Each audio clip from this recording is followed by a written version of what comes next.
a whiteboard. I have to get my stethoscope. I have to get my prefix DR written in front of my name. So this is the only goal. This is the only motto which can keep you up, which can keep you motivated. And it might be heavier over all your negative catalysts. So friends, to achieve this goal, we are here to quickly revise our dermatology.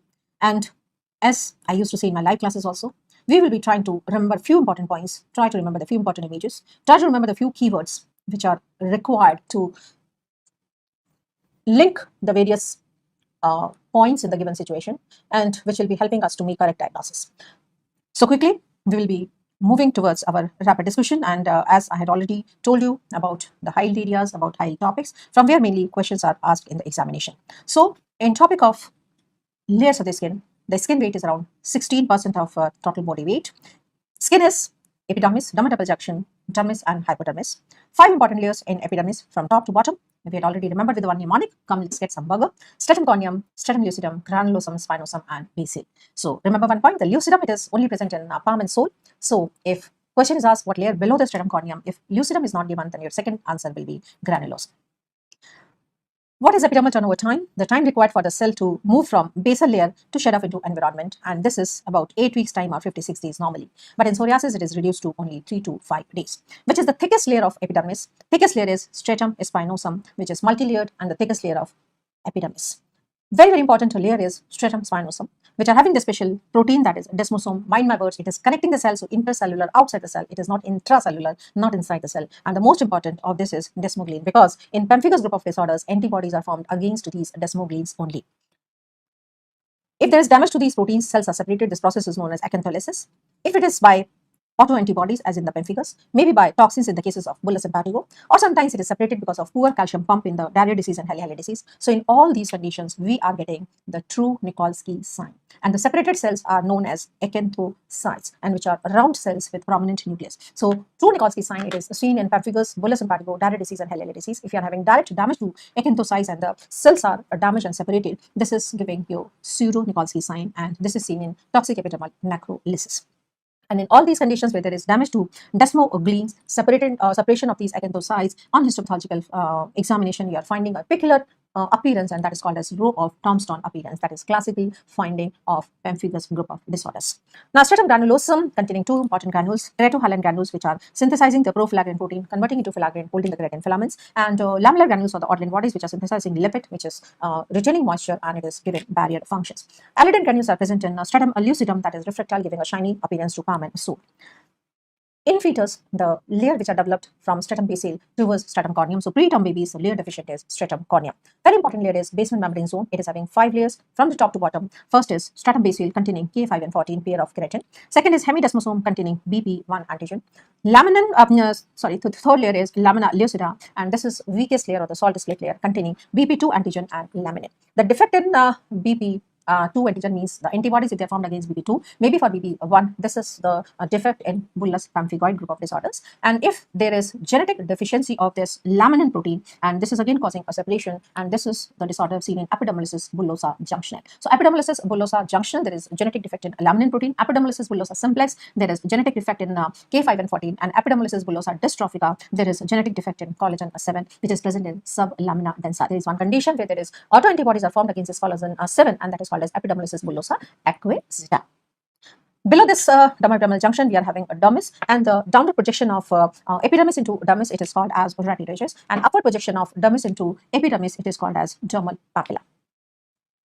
Most important cell, it is fibroblast. Most important fibers is type 1 collagen fibers, and most important content of ground substance, it is hyaluronic acid. Very important image-based question, it is urticaria pigmentosa. 3-4 points you have to remember. Image, the sign which is elicited is diarrhea sign. Here 2-zone lesion is seen, that is called as targetoid lesion, and this is because of increased number of mast cells in that area. Pseudodiarrhea sign, it is seen in smooth muscle hematoma. Now, targetoid or the 2-zone lesion, it is seen in urticaria also, while in urticaria there is overactive mast cells and their number is normal. While in another condition which is seen in atopic dermatitis, if you give a blunt trauma, there is spasm rather than dilatation, and this is a white dermographism. Special cells we are having containing keratin fibers, that is keratinocytes, which is present in all the layers and comprising of around 90 to 95% of cells in epidermis. And they are derived from ectoderm, having 2 filaments of keratin. These are acidophilic and basophilic heterodermal filaments are there, and different pair of the filaments are present at different areas. At least we have to remember that is in stratum basal, that is K5 and 40. In cornea, it is K3 and 12. Three non-keratinocyte cells which are not containing the keratin fibers, but yes, they are present in epidermis, and these are melanocytes, Merkel cell, and Langerhans cells. Melanocytes, these are the dendritic cells, maybe image-based question, derived from neural crest, giving skin color. Epidermal melanin unit is constant, 1 melanocyte for 36 keratinocytes, but still we can have a different in the skin color in each and every person, because not due to the difference in number of the melanocyte, it is due to difference in the number, size, and distribution of melanosomes, as well as the proportion of true melanin and pheomelanin. This is the reason for different skin colors.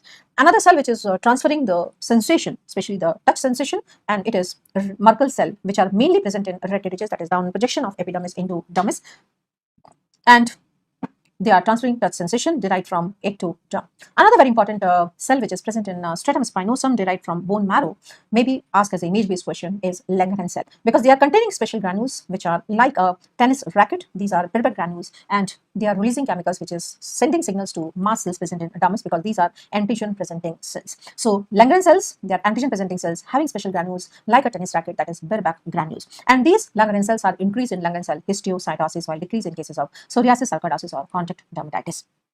So this is about the first topic, layers of skin. Then what are the various lesions and the histopathological findings and the diagnostic criteria? If a lesion is flat, it is not raised from the surface, less than 0.5 centimeter macule, bigger one it is patch. If it is raised from the surface, it may be small one papule, bigger one is nodule. Filled with fluid, it is small vesicle, bigger one is bulla. Filled with pus, small pustule, bigger one is abscess. If there is leakage of fluid and RBCs outside, if it is up to 1 to 2 millimeter, it is petechias, 3 to 10 millimeter it is purpura, bigger than 10 millimeter or 1 to 2 centimeter it is edemosis. We can have targetoid lesions in urticaria, as well as we may find in urticaria pigmentosa, but these are the lesions of urticarias because we don't have localized pigmentation. Secondary lesions are derived from these primary lesions. Silvery shining scales in psoriasis, very important image-based question. Fish-like scales in ichthyosis. Crusty lesion or golden yellow or honey color crust around the oral cavity, it is seen in non-bullous impetigo. So image-based question, it is caused by streptococci, and most common complication, it is post-streptococcal glomerulonephritis. Parallel to this, in the bacterial infection, it is bullous impetigo, and here toxin is causing damage to desmosomes, leading to acantholysis, forming blisters all over the body. And the complication, it is Staphylococcus scalded skin syndrome in advanced stage, because it is caused because of Staphylococcus aureus. And the point to differentiate from epidermal necrolysis and Staphylococcus scalded skin syndrome, that Staphylococcus scalded is commonly seen in infants, usually giving history of fever. No mucosal lesion are seen, and true Nikonski sign, Zenk smear में acanthocytes are seen. While in 10, it is seen following drug reaction, mucosal lesions may be present, pseudo-Nikonski sign, and on Zenk smear finding apoptosis. So in this way, we can differentiate. We can have lichenification because of excessive itching is there, and three features in lichenification. One is thickening, hyperpigmentation, and prominent skin markings. And prominent skin markings, especially in lichen planus, it is called as Wickham's striae, which we had already discussed in our live classes also. So very important image-based clue to the clinical situation. Keloid, when scar is beyond the margin of wound, again very important image-based question. Burrows, they are seen in scabies. They are present in stratum corneum. They are containing each mite, its eggs, and their potty, that is Skybella. Normally 11 to 13 mites are present in single burrow, but in cases of HIV, this number can go up to 2 million. Very important is about comedons. Comedons are classical feature, pathognomic feature of acne. Maybe open comedons or white comedons, closed comedons, or sorry, ulta ho gaya. It is closed comedon, it is a white comedons, and open comedons, it is black comedons. And when only comedon is present, it is your grade 1 acne, and the treatment of choice is topical retinoids. As the lesion advances, we have to add other content also. In erythema multiforme, we are having 3-zone lesion that is called as target lesion, and again image-based question, and this is commonly seen in acral areas on the hand as well as in the foot. Grouped vesicles around the oral cavity, it is herpes labialis, caused because of herpes simplex virus type 1, and genitalis, it is because of type 2, and herpes zoster on one side along the dermatome, never crosses midline. It is your herpes zoster, again very important image-based question. When the lesions are dispersed all over the body like a map, it is ductate lesion. Ductate lesion commonly seen in psoriasis if you see in children following infection with streptococcal group of organisms. So erythromycin is the drug of choice for treatment of ductate psoriasis.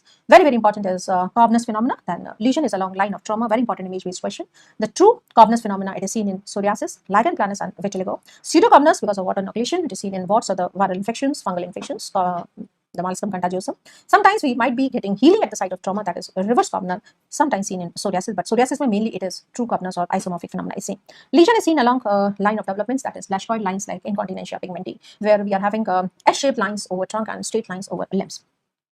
We can have greasy yellow scales in seborrheic dermatitis, fine browny scales in pityriasis versicolor, colorate arrangement of the scale in pityriasis rosea, and fish-like it is seen in ichthyosis.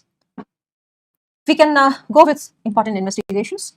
In diascopy, when pressing with glass light, apple jelly nodule it is seen in skin tuberculosis, that is lupus vulgaris. Erythematous lesion will show blanching, while if it is petechia purpureas, it will not show any color change.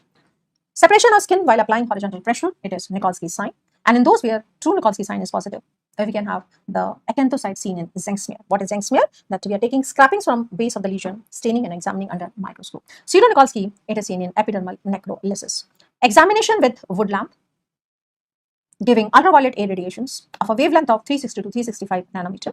It is helpful in identification of hypopigmentary lesions seen in vitiligo or in cases of tuberous sclerosis, and the white hypopigmentary lesion what is seen in tuberous sclerosis, it is called as ash leaf macules, or they are giving different color in the different infections, like a green color it is seen in tinea infections, tinea capitis. The yellow color will be seen in pityriasis versicolor. What type of the scales we had in pityriasis versicolor? Fine browny scales are there. Then coral red or orange color it is seen in erythema. What erythema is? It is a bacterial infection where we are having asymptomatic erythematous patch in the axilla. Okay, and with wood lamp examination, it is giving coral red or orange appearance. Whenever you had a doubt about a fungal infection, go with 10% QH because it is dissolving keratinocytes and you can see fungal hyphae or fungal spores you could see. If we are having copper panning body appearance or the sclerotic bodies are seen, it is seen in chromoblastomycosis. Spaghetti meatball appearance or banana grape appearance, it is seen in pityriasis versicolor. Or simple dermatophytes we can have in the tinea infections. Zinc smear, acanthocytes will be seen in the conditions where we are having Nikolsky positive or acantholysis, like in pemphigus group of the disorders or bullous impetigo. We may find multinucleated giant cells in viral infections like herpes simplex type 1, 2 and varicella zoster infections, or apoptotic cells in epidermal necrolysis. Patch test, image-based question. Reading is taken twice. One is after 48 hours, second is after 96 hours. The best is after 96 hours to know allergy status. We can go with the certain intradermal test. We should be knowing about the tuberculin test, leishmanian test, and the leishmanian test, how they are being performed when we are taking reading. We had already discussed at so many places in our PSM classes also, and here also we are discussing. Then histopathological findings are very specific, especially for two diseases, psoriasis and lichen planus. In psoriasis, we are having thickening of stratum corneum, that is hyperkeratosis. Presence of nucleus, that is parakeratosis, again in psoriasis. Absence of stratum granulosum, again it is in psoriasis, while in lichen planus there is thickening of the stratum granulosum, that is hypergranulosis, and typically this is your wedge-shaped stratum granulosum. Thickening of stratum spinosum, that is acanthosis. Separation of cells of stratum spinosum, it is acantholysis, and very important again image-based question. It is seen in pemphigus group of the disorders, giving a typical appearance of row of tombstone appearance. Grand zone is upper part of the dermis, that is free from lymphocytes. It is seen in the patients of poor immunity as LL type of leprosy, but when lymphocytes are infiltrated in this, grand zone is absent. So it is seen in good immunity type of leprosy, that is TT or BT type of leprosy. Very important, abscesses.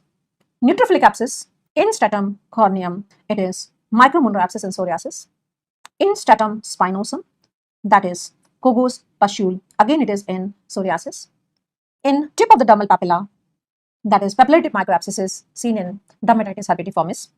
Lymphocytic abscess in stratum spinosum seen in mycosis fungoides, that is portrait microabscesses. So very, very important histopathological findings, especially in two diseases, psoriasis and lichen planus. Coming to disorders of sweat glands, we can have eccrine type of the glands which are present all over the body. They are secreting sweat, controlling body temperature, and they are controlled by cholinergic fibers. But apocrine, they are mainly present in axilla and pubic areas. They are secreting certain secretions which are giving smell or odor, and they are controlled with adrenergic fibers. If there is blockage of eccrine glands, patient is presenting with pricky feel, itchy feel, red erythematous papule all over the body, and this is your malaria. And this is a disorder of eccrine type of sweat glands affecting stratum malpighium there. If there is blockage of apocrine type of sweat glands, commonly seen in axilla, again pricky feel is more than the itch, but here papules are usually skin colored papules are there. And this is your Fox-Fordyce disease. So Fox-Fordyce disease is related to apocrine sweat glands, contrast to Fordyce spots which are related to ectopic sebaceous glands. There could be nodular cystic lesion in axilla, and this is called as the hidradenitis suppurativa or acne inversa. Acne is a disorder of the sebaceous gland, but acne-like symptoms are seen with sweat glands. So this is your acne inversa or hidradenitis suppurativa. Disorders of sebaceous glands, which are located mainly on the seborrheic areas, it is acne. And most common type of acne is acne vulgaris. These glands, they are producing sebum, and most important content of the sebum is squalene, but most common content is triglycerides. There could be the ectopic sebaceous glands, because normal sebaceous glands, they are directly opening into hair follicle as pilosebaceous units. But if these sebaceous glands are directly opening into the skin, it is ectopic sebaceous glands. And these two important are image-based question. One is Montgomery tubercles of breast and Fordyce spots over lips. These are asymptomatic, but a white greasy spot, yellowish white greasy spots are present over lip. Acne vulgaris is most common type of acne, which is commonly seen on seborrheic areas. The pathognomic finding is presence of comedons. If comedon is present along with other lesions, it is acne. But if comedon are absent along with other erythematous or telangiectatic lesion, it is differential diagnosis of rosacea, or it is in angiofibromas, or it is in cases of malar rash of SLE. So most important pathognomic finding is comedons. Okay, comedons may be closed comedons or white comedons, super comedons, or black comedons. And when the pilosebaceous unit is enlarged, sebum is collected either because of blockage of the gland or excessive production of the sebum. Then bacteria can grow, and this is propionibacterium acne, and may cause the pustule formation. So localized pustular acne can be there.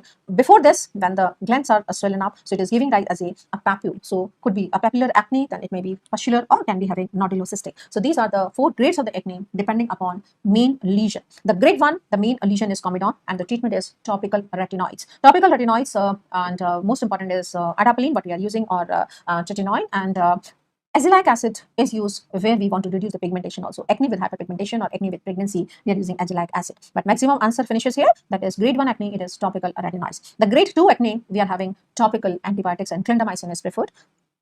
Grade 3 pustular, we have to give systemic antibiotics, doxy or azithromycin is preferred. And very important question, that if you are giving minocycline, patient can come with pigmentation of the skin, pigmentation of teeth, pigmentation of nail also. So minocycline is causing pigmentation. Grade 4, it is nodulocystic. We have to give systemic retinoids. And the most important systemic retinoid that is preferred is isotretinoin. And here, important points that we have to go with liver function test and lipid profile before starting this. Number one important point. Most common side effect is dryness of the mouth. And other dangerous side effects could be it is teratogenic, may leading to increase in intracranial tension, that is pseudotumor severi, and can be causing dish, that is diffuse idiopathic skeletal hyperosteosis. So very important point that in the reproductive age group, we have to advise them to use contraceptive during the therapy and for minimum 1 month after stopping the therapy. And please recall, in pustular psoriasis, we are giving acitratine, that is also a retinoid, and in that condition, we are advising to use contraceptive or avoid the pregnancy during the therapy and 3 years after stopping the treatment. And in isotretinoin, we are advising for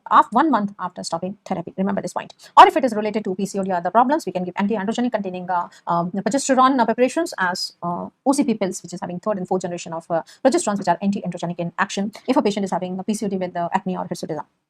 Cosmetic correction we can do. Differential diagnosis, yes. If there is rashes with the spreading of nasolabial fold along with other systemic findings of lupus erythematosus, it is malar rash of SLE. If you are having rashes which is sparing the perioral area and increase with hot spicy food, it is your rosacea. If it is associated with other symptoms of tuberous sclerosis, mainly ash leaf macule, it is your angiofibroma. So remember, ash leaf macule, it is present in tuberous sclerosis. Staphylomaccus, it is present in neurofibromatosis type 1. Okay. Ash leaf macule is hypopigmented macules, while staphylomaccus, it is hyperpigmented macules because of localized increased number of melanocytes in that area. If you are having normal melanocyte but more exposure to sunlight giving brownish pigmentation, it is your melasma. If it is in pregnancy, it is called as chloisma. Hypertrophy of the gland, it is rhinophyma or potato nose. In nail disorders, mainly they are asking as image-based question. Acute paronychia, pus is seen, constitutive organism is Staph aureus, treated by combination of amoxiclavulanic acid. If there is yellowish patch either on the side of the nail on the lateral folds or distally below the nail plate, that is subungual hyperkeratosis. This is fungal infection, that is onychomycosis. Now, subungual hyperkeratosis can be seen in psoriasis also. So whenever you had a doubt, you just take scrapings, mix with 10% OH, and if you find fungal hyphae, it is your fungal infection. If it is present along with other findings like as oil drop sign or salmon patch, that is most specific nail finding in psoriasis, or if it is present with the deep pitting, it is in the most common finding of nail in psoriasis, then it is your psoriatic nail changes. Okay, and in how many percentage we are having nail changes?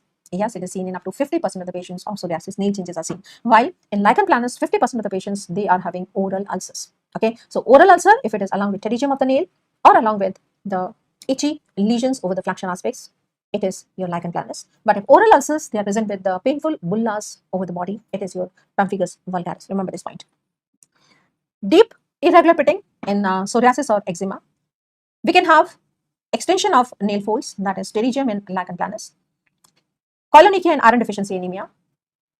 We can have measline in arsenic poisoning. Total nail, terry nail, 90% is white in chronic liver diseases. 50% it is seen in chronic kidney diseases as Lindsay nail or half and half nail.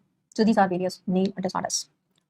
Talking about hair disorders, pre-puberty age group, the hair is thin, going up to half of the dermis, no melanin, it is your vellus hair.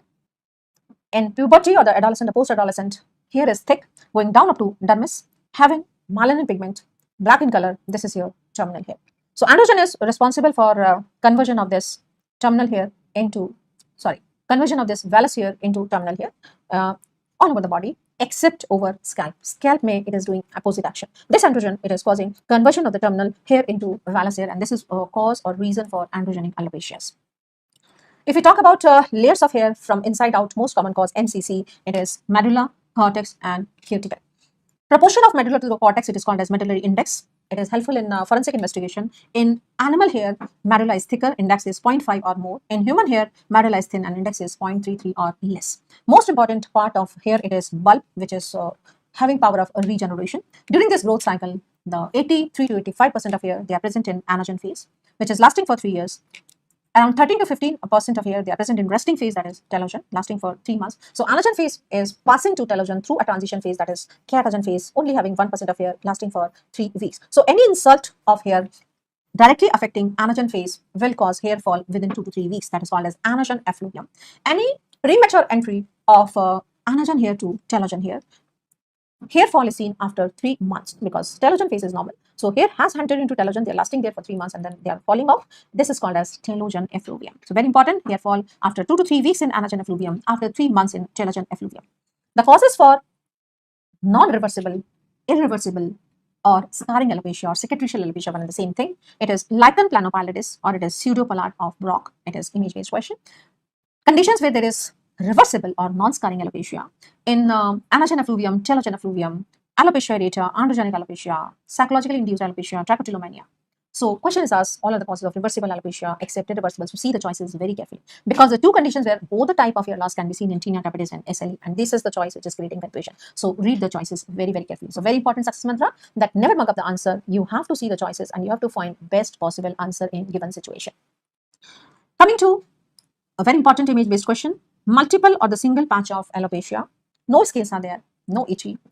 With exclamation sign, it is present at the periphery, is alopecia areata, which is autoimmune disorder damaged by autoantibodies. So SOMA B appearance on histopathological examination. Superficial regular pitting is seen and there is an extensive damage. It is poor prognostic finding if it is present with other allergic manifestations also. Loss of hair in occipital area, it is ophiasis. Total scalp loss, it is totalis, but hair around eyelashes and eyebrow is intact. If they are also gone, it is alopecia universalis.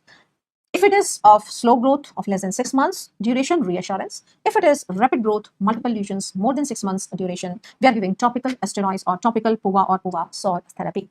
The chemical which we are applying is sorolene. If it has been exposed to ultraviolet A, it is PUVA, and if it is exposed to sunlight, it is getting PUVA SOL neem. If it is extensive hair loss, we have to give systemic steroids or systemic PUVA PUVA SOL therapy. If a patient is psychologically depressed, then going to pluck hair on the or towards the dominant hand side. So loss of hair of variable length, and on histopathology you may find hemorrhages around a bulb and treated with antipsychotic medications. Pattern of androgenic alopecia in male, it is called as Hamilton pattern. In female, early stages Olsen, L is linear pattern or Ludwig pattern is C. And basic pathophysiology is conversion of terminal hair to vellus hair. So we are giving the anti-androgenic preparations or androgen receptor blockers. So less androgen is there because the main problem is that is excessive conversion of testosterone into dihydrotestosterone. Okay, so this dihydrotestosterone is acting on bulb of hair follicle and it is reverting these changes. So we are preventing this conversion of testosterone into dihydrotestosterone either by giving 5-alpha reductase inhibitors, finasteride, to be avoided in reproductive female, and androgen receptor blockers safely can be given in both male and female, and anti-androgens, it is preferred usually in female. Or we can apply the local minoxidil, which is increasing circulation and available in 2% or 5% solution for female and male respectively. In advanced stage, we might have to do hair transplant. Single unit extraction it is preferred. Here, single hair follicle we are transferring over patch transplant. So follicular unit extraction is preferred over follicular unit transplant, or cosmetically we can use thickening, hair thickness or hair builders, or wigs are used. Genetic condition where there is absence of a sheath of hair, because outside this hair sheath, which is having medulla, cuticle and cortex and cuticle, we are having inner hair sheath and outer hair sheath, and when this sheath is deficient, the hair is loose like as floppy socks syndrome. So this is a genetic condition where a sheath is absent. If there is the excessive traction of hair while making hairstyle, it can cause traction alopecia. Opposite is if you're having excessive hair growth, it is hypertrichosis. But if this hair growth is along with the pigmentation, it is called as Baker's nevus. So hypertrichosis with hyperpigmentation, it is Baker's nevus, usually seen over scapular area. This is about your hair disorders. Just a minute.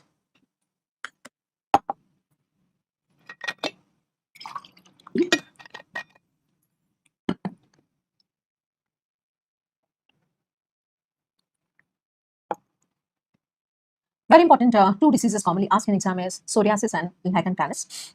Psoriasis, it is having a genetic association. HLA CW6, if it is associated, psoriasis is happening in third decade only, more severe. And if it is associated with the B27, it is starting in fifth decade of life. Classical psoriatic patch, it is seen in most common type of psoriasis, that is psoriasis vulgaris or chronic plaque psoriasis. That plaquey lesion, which is present on the erythematous base, it is covered with silver shiny scales are there. Commonly seen on the extensor surfaces, having ring of hyperpigmentation around this, it is called as one of ring due to low PGA2. Very important classical sign is presence of Auschwitz sign positive. When we grate, remove all the scales, remove the membrane, we find pinpoint dilated blood vessels or pinpoint bleeding points are seen. It is your Auschwitz sign positive. Scales can be increased when we are rubbing with glass light, because all adherent scales are removed. It is greatest test is positive. So greatest test is positive, Auschwitz sign is positive in psoriasis. 50% are having nail changes. Most common is deep irregular pitting. Most specific is oil drop sign or salmon patch sign. We may be having subungual hyperkeratosis, should be differentiated from fungal infection with 10% QH examination. In 10% individuals, we can have arthritic changes also. Most specific of psoriasis is distal interphalangeal arthritis. We can have rheumatoid arthritis like fingers, but RA factor is absent. Most dangerous is the damage to the joints, that is mutilans arthritis, giving pencil cup type of deformities. This is classical, that is psoriasis vulgaris or chronic plaque psoriasis. Gutted psoriasis, it is due to infection in children, and psoriasis can be seen on other parts of the body. Very, very important, they are asking about complications and its management. Other patient is having steroid withdrawal, systemic steroid withdrawal especially, or irregular treatment patient is taking. Other patient may be coming with itchy erythematous plaquey lesion all over the body, which may or may not be covered with the silvery scales. It is your erythrodermic psoriasis. Now, if patient is coming with some pustular lesions, maybe on palm in the sole, palmoplantar type of psoriasis, or maybe below the nail plate, it is acrodermatitis continua of halopios, or maybe generalized as the von Jumbusch disease, it is your pustular psoriasis. So pustular psoriasis is treated with acitretin, that is systemic retinoids, and here we have to avoid pregnancy for minimum 3 years after stopping, as well as during treatment also. Erythrodermic psoriasis, it is treated with methotrexate. Now, there is no role of systemic steroids in treatment of psoriatic complications, because we can have withdrawal, except in one condition where neither we can give methotrexate or acitretin or other drugs, because these are causing side effects or they are teratogenic to the fetus. That is pregnancy. So in pregnancy, only we are giving systemic steroids. If there is psoriasis with pregnancy, rest everywhere, systemic steroids are contraindicated in psoriatic treatment. We can have topical steroids, but not systemic. So for treatment of psoriatic arthritis as well as psoriatic or erythrodermic psoriasis, we are having methotrexate. But for treatment of pustular psoriasis, acitretin, and in psoriasis in pregnancy, that is impetigo herpetiformis, systemic steroids we are advising. So this is your systemic steroids we are advising. Clear? If it is involving 10 to 30% of body surface area, we are giving either phototherapy or photochemotherapy. Photochemotherapy may either puva or puvasol or repuva, and here the content what we are applying is a retinoid and psoralen followed by sunlight exposure. Or if it is less than 10% of body surface area is involved, we are giving either topical steroids, keratolytic or keratoplastic agents, or immunomodulators. So this is all about a first condition, that is psoriasis. Yes, we had forgot to discuss about histopathological findings of psoriasis. That was very important, and just a minute. Just a minute. Because histopathological finding of psoriasis is very, very, very important, and that is very commonly asked in the examination.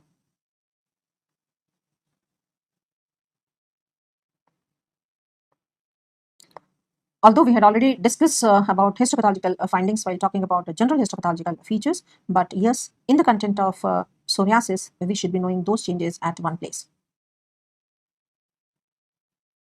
And yes, these are very important uh, histopathological findings that are commonly asked in examination, that we are having presence of nucleus in the stratum corneum, and this is your parakeratosis. We can have presence of micromural abscesses in stratum corneum, enlarged dermal papilla, dilated tortuous dermal blood vessels, leading to Osgood sign. We can have Kogo's spatial and suprapapillary thinning. So these are very important findings of psoriasis. Then coming to the another condition, and that is pityriasis rosea. And in the pityriasis rosea, the mother patch that is called as it is herald patch. And herald patch, it is having collarate arrangement of the scales. That is important. The arrangement means the scales are arranged at the periphery. They are free from the center like a collar. And when we stretch, it is giving hanging curtain sign. And baby patches, we are having small erythematous patches, which are commonly present over the trunk like a fir tree arrangement. So these are classical findings of pityriasis rosea. Then we are having lichen planus. The classical lesion, it is 5 Ps like pruritic lesion, purple in color, plaque, papules or polygonal in shape, mainly present over flexor aspects, showing prominent skin markings and lichenification of skin, and it is Wickham's triad. Positive or the true coupness or true isomorphic phenomena it is seen. Histopathological findings are again very important. There is wedge-shaped hypergranulosis. Very important, civet body. These are the degenerated cells of stratum basale. They are present in stratum spinosum. Empty spaces in basal layer, that is mixed joseph spaces, sawtooth retinoides, and interface dermatitis. So these are important histopathological findings of lichen planus. As I say, classical associated finding in psoriasis was male changes in 50%. Associated finding is the mucosal lesion in 50% of the individual in lichen planus. So oral ulcers, which are none other than a white lacy reticulated pattern, along with itchy purple plaques or papules on in the flexor areas, it is your lichen planus. Sometimes they are giving you history of dental filling with some metal, because that is a irritating factor and is leading to stimulation of autoimmune reaction, formation of lichen planus and oral ulcers. Very important classical finding in the nail, it is pterygium of the nail. That is most specific, but most common is thinning of the nail plate may be causing pop tent appearance. This is about your lichen planus. Variety of the lichen planus, when small skin colored papules are present over tip of the penis or shaft of penis, it is your lichen nitidus, showing special appearance in histopathology, that is ball and claw sign, because these are the retty ridges which are claw shaped or sort of retty ridges and which are more prominent, and they are holding the inflammatory cells because there is interface dermatitis, so giving an appearance of ball and claw sign. Sometimes we are having this erythematous plaque lesion around hair follicle, but in between skin is normal. It is called as pityriasis, means scaly.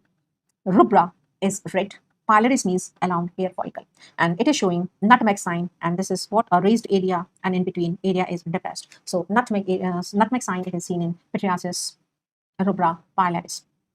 Another condition which is image based question may be causing irreversible hair loss. It is purplish plaques are seen around hair follicle, which is causing scarring leading to irreversible or cicatricial or scarring alopecia, is lichen planopilaris. Next group of disorder is bullous group of disorders. Here, damage can be in epidermis or damage can be in basement membrane zone. If it is in epidermis, the most important protein which is targeted is desmoglein. So, if it is targeting desmoglein 1, that is usually present in upper part, it is seen in pemphigus foliaceus. If it is targeting desmoglein 3 more over desmoglein 1, it is commonly seen in lower part of stratum spinosum. And this antibodies against desmoglein 3, they cross-react with oral antigen, oral proteins also. So this is seen in pemphigus vulgaris, where skin lesions are along with oral ulcers. While in bullous pemphigoid, it is antibodies are mainly against BP2 antigen over BP1 antigen. More deeper is the blister, it is difficult to rupture. So tense blister in cases of bullous pemphigoid, flaccid blisters in cases of pemphigus vulgaris or supra basal blisters, and subcorneal may it is hardly a blister is seen. But yes, Nikolsky sign will be positive in pemphigus vulgaris and foliaceus both, epidermal split, but not in dermoepidermal split. Zinc may be finding acanthocytes in epidermal split, and no cells are seen in dermoepidermal junction split. Very important image where we can have the separation of the cells, and this is all fluid is collected. It is your acantholysis. Okay. In pemphigus, as I say, two varieties of pemphigus, vulgaris and foliaceus. Foliaceus, it is commonly seen over seborrheic areas. Superficial ulcers, rarely ulcer is seen because they are unstable, so crusty lesions are seen. While in vulgaris, the deeper the lesion is, so they are finding the painful bullas or vesicles along with oral mucosal ulcers. That is very important. And in pemphigus vulgaris, desmoglein 3 is main affected, while in foliaceous desmoglein 1 is mainly affected. Oral lesions are only present in pemphigus vulgaris, but oral lesions are absent in the cases of pemphigus foliaceus. That is a very, very, very important finding that flaccid bullas along with oral ulcers, it is a pemphigus vulgaris. In both, we can have positive Nikolsky sign. Both we are finding triangular spread in bulla spread sign, or in Asboyensen. Asboyensen, we are giving pressure from top, and bulla spread sign, we are giving pressure from side. In both, we are having triangular spread because there is separation of the cells and fluid is going in between the cells of stratum spinosum or acanthocytes. Row of tombstone appearance will be seen in both. Very important is in direct immunofluorescence, we are getting fishnet appearance. Three type of appearance in direct immunofluorescence, we have to remember. The fishnet, it is seen in pemphigus vulgaris and foliaceous. Linear appearance, it is seen in bullous pemphigoid or linear IgA disorders. And granular pattern, it is seen in dermatitis herpetiformis. Very, very important. If we have the damage same as pemphigus vulgaris and foliaceous, but there is little difference in the clinical presentation. Vegetans is variety of vulgaris, V for vulgaris vegetans, and here lesion, it is a crusty lesion, vegetative growth are seen in axilla. And pemphigus erythematous, EF, it is a variant of foliaceous, where erythematous lesion, it is seen over malar areas. Okay, not a crusty lesion on seborrheic areas, it is commonly seen over malar areas. If we talk about dermoepidermal group of disorders, we are having bullous pemphigoid, where mainly antibodies are for BP2 antigen. We are having tense bullas which are difficult to rupture, and there is absence of Nikolsky sign, absence of acanthocytes, absence of row of tombstone appearance, absence of intraepidermal split. So in arm features will be absent. And direct immunofluorescence is very, very confirmatory. We are getting linear pattern. If it is seen in pregnancy, that is pemphigus in pregnancy, pemphigus gestationis or herpes gestationis, means group of the vesicles are seen in pregnancy, commonly seen around umbilicus in second trimester and third trimester of pregnancy. And here again, antibodies are mainly for BP2 antigen and giving a linear pattern in direct immunofluorescence. More specific, here C3 or antibodies against C3, a complement is C. If there is antibodies which are of IgA pattern, in pemphigus vulgaris and foliaceous both, we are mainly having IgG type of antibodies against desmogleins. In bullous pemphigoid, we are having IgG type of antibodies against BP2 antigen. In linear IgA disorders, we are having IgA type of antibodies, and in pemphigus gestationis, we are having C3 type of antibodies. So linear IgA, the name suggests, IgA antibodies arranged in linear fashion in IgA linear bullous dermatitis. Now here we are having clustering of vesicles giving an appearance of cluster of gel appearance. There is healing from the center, leaving these blisters at the periphery, giving a string of pearl appearance. String of pearl appearance is also seen in PCODs, where in ovaries we are having follicles arranged at periphery. Another condition is dermatitis herpetiformis. Basically, it is allergic manifestation. Transglutaminase antibodies are there once we are taking gluten diet, and they are cross-reacting with the antigen which is present in skin. So as we take the gluten diet, the itchy pruritic vesicular lesions are seen all over the body. It is usually genetically related with HLA DQ2 and DQ8. If we examine these, the blisters are present usually over the extensor areas or area of pressure, but can be seen in other parts of the body. If we are just taking the scrapings from the base and putting as Jenck smear, we find neutrophils in that. Okay, and in histopathological examination, there is the deposition is on the tip of dermal papilla, so we are having granular appearance. So linear appearance, it is seen in basement membrane zone disorders like bullous pemphigoid or linear IgA disorders or pemphigus gestationis. Fishnet pattern is seen in pemphigus vulgaris and foliaceous, and granular pattern it is seen in dermatitis herpetiformis. Here, Dapsone is given as a therapeutic test for diagnosis, means for confirmation of diagnosis where there is reduction in inflammation, improvement in symptoms while giving Dapsone. But long-term treatment is not possible with the Dapsone. Only the answer is we have to give gluten-free diet, and that is rice and corn. And which diet is containing gluten? It is wheat, rice, barley, and oat. Oat is having lowest concentration. If there is genetic deficiency of a protein, although we had already discussed this point, defect in K5N14 leading to epidermolysis bullosa simplex, which is present in stratum basale. Defect in laminin, present in lamina lucida, it is junctional, beach meher, epidermolysis bullosa junctional. And if there is a defect in collagen 7, it is dystrophica, which is present in sublamina densa. Basic difference in diarrhea disease and hele is abnormal keratinization, diskeratosis, and special cells are seen in diarrhea disease. These are called as COPS, RONS, and COPS grains. Grains towards an upper side or upper layer of an epidermis, they are like a grain, oval in shape, and rods are round towards the lower side of epidermis, and these are seen in diarrhea disease. While in hale we are having extensive separation of the cells, and these cells are piled up on each other, giving an appearance of dilapidated brick wall appearance. In both, we are having defect in calcium pump, and this is genetic disorder, autosomal dominant inheritance. Difference in these two diseases, erythema multiforme and epidermal necrolysis. Just give me a minute.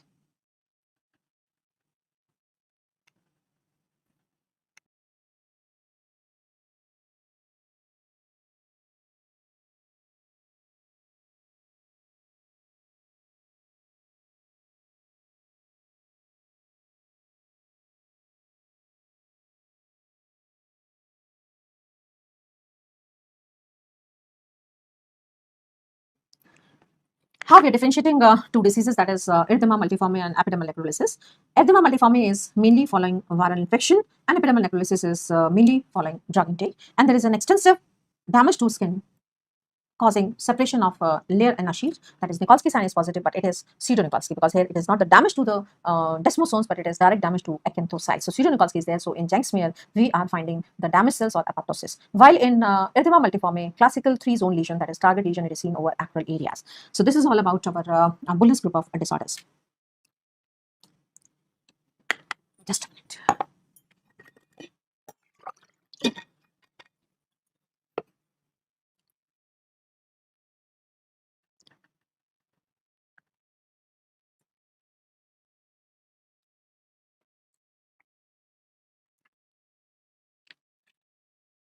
In pigmented disorders, we may have hypopigmentation or we may have hyperpigmentation.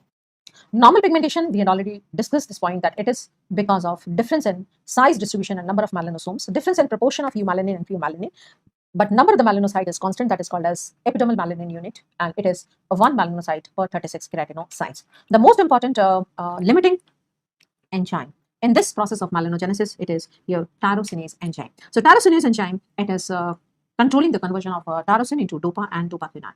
So a condition, that is albinism, where there is genetic deficiency of this tyrosinase enzyme, so no pigment at all in the body, and melanocytes are normal. While in cases of treatment of melasma, where there is excessive pigmentation is formed in response to sunlight, we are giving the drug which are inhibiting this tyrosinase enzyme, so reducing the synthesis of pigments, dopa and dopaquinone and eumelanin and pheomelanin, and this is treating the patients of melasma or hyperpigmentation.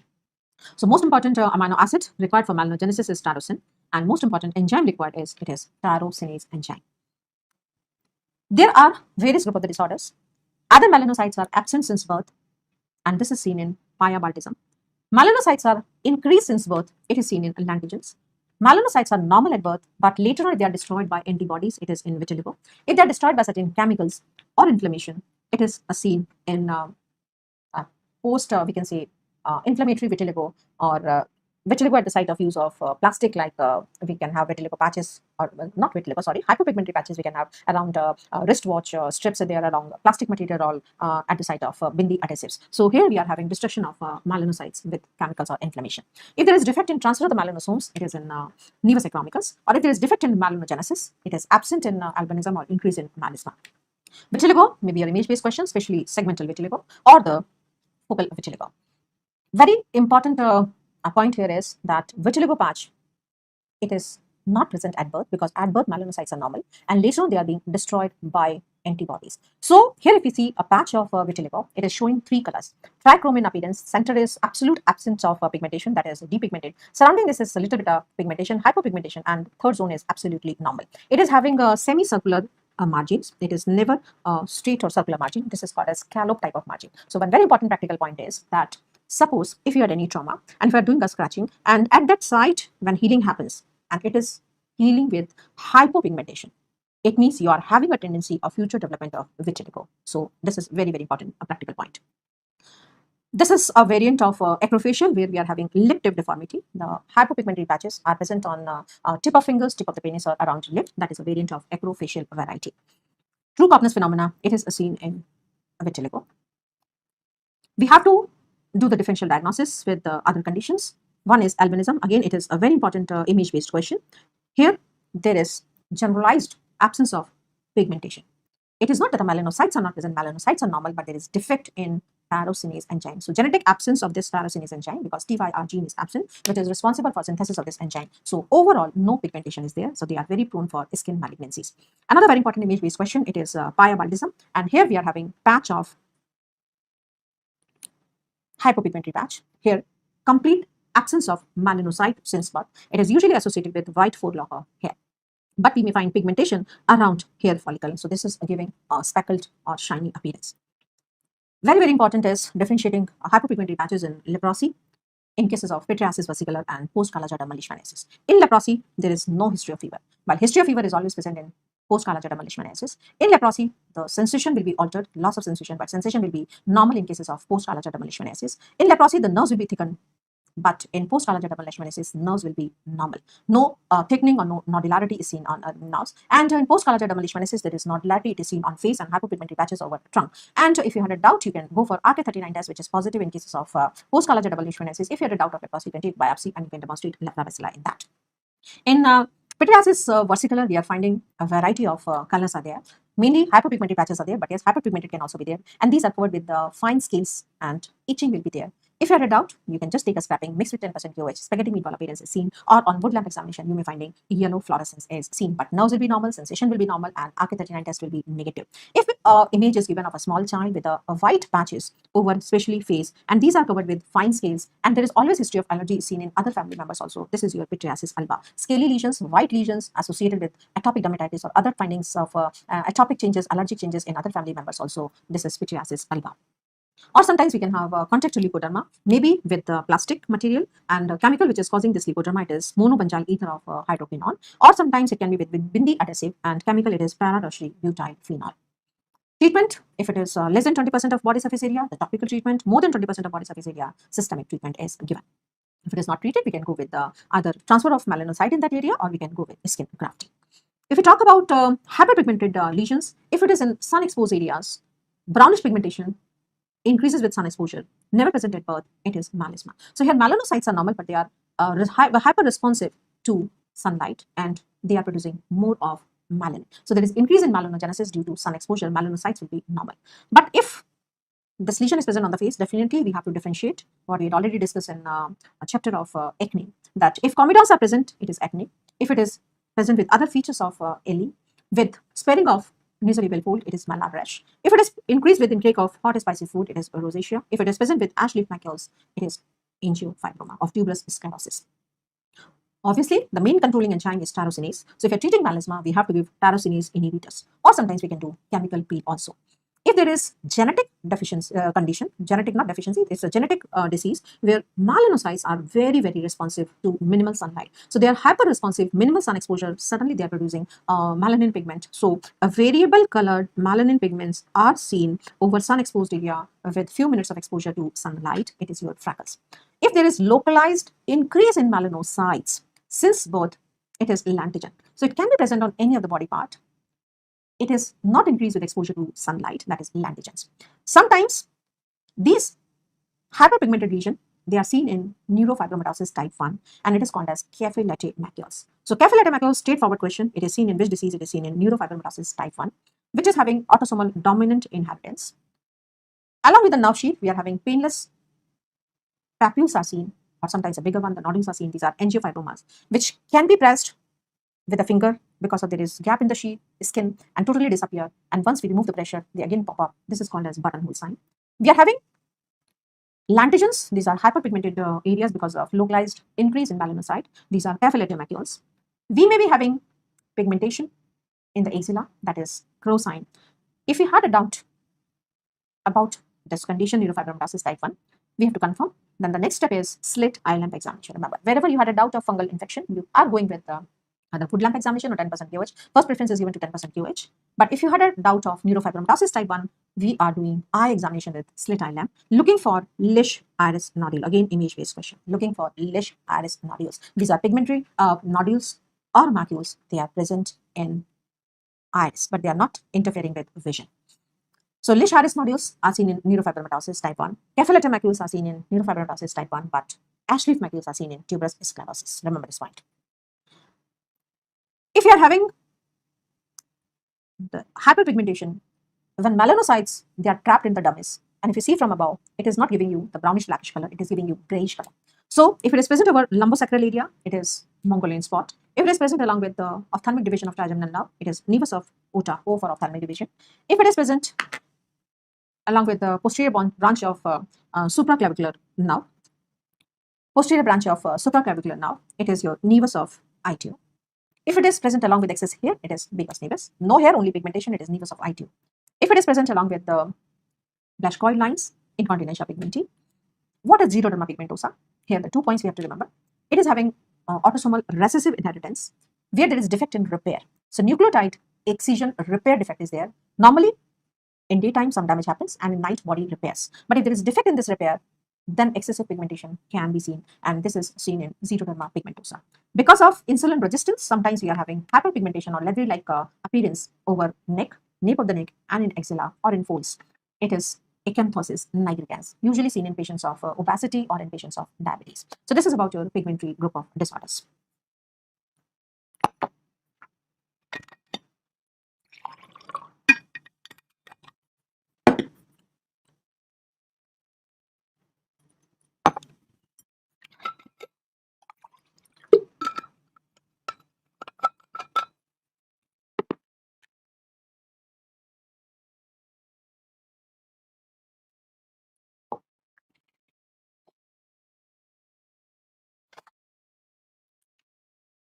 Now coming to various infections of skin, and if this infection is with the normal skin flora and main organism is Corynebacterium, it may cause erythema, and on wood lamp it is giving coral red appearance or orange appearance. These are asymptomatic erythematous patches. We can have bacterial infection by streptococci as non-bullous empatigo or empatigo contagiosa, crusty honey color or golden yellow color crusty lesions around oral cavity.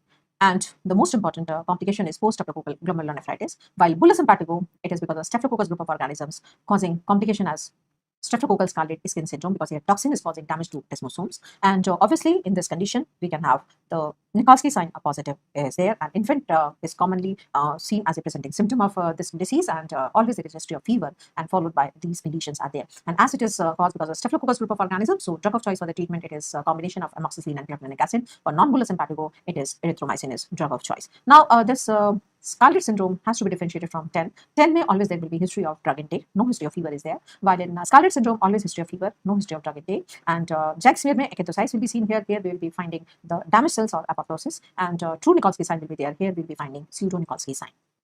If there is involvement of half of the dermis, where margins are well defined, caused by streptococci, it is erysipelas, and ear is involved. But if there is involvement down up to fat, margins are ill-defined, tender red erythematous skin, caused also by streptococci, but it is sparing external ear because in external ear fat is not there. So millar ear sign is negative in cellulitis, it is positive at erysipelas. Both are the generalized infection, so we will prefer to give systemic antibiotics in this condition. If inflammation around the multiple hair follicle, folliculitis, pus around single follicle, it is furuncle, multiple hair follicle, it is carbuncle.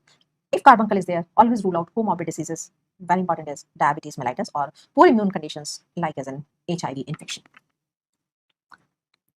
Most important parasitic infection is your scabies, but maybe with a louse manifestation. Pediclosis affecting hair, it is Pediclosis capitis. If it is affecting body, it is Pediclosis corporis. In pubic area, it is pubes. The important point, in pubes, we have to treat partner. In corporis, we have to disinfect clothes, wash them turning inside out, and we have to do hot ironing. In all the varieties of pediclosis, 1% permethrin is given as local treatment. Scabies may, this might images us 4 pair of legs are there, 2 anterior, 2 posterior. Classical finding is that itching is present. Nocturnal itching is very common, and other family members are also giving the same symptom. When you examine, you find burrows or the tunnels. This is in stratum corneum. We may find the itchy lesions, mainly the vesicles over web space of the fingers, maybe along with the circle of Hebra, like a medial aspect of hand, forearm, arm, axilla, around nipple area, and going to umbilicus, groin, and then again coming to fingers. This is circle of Hebra is there.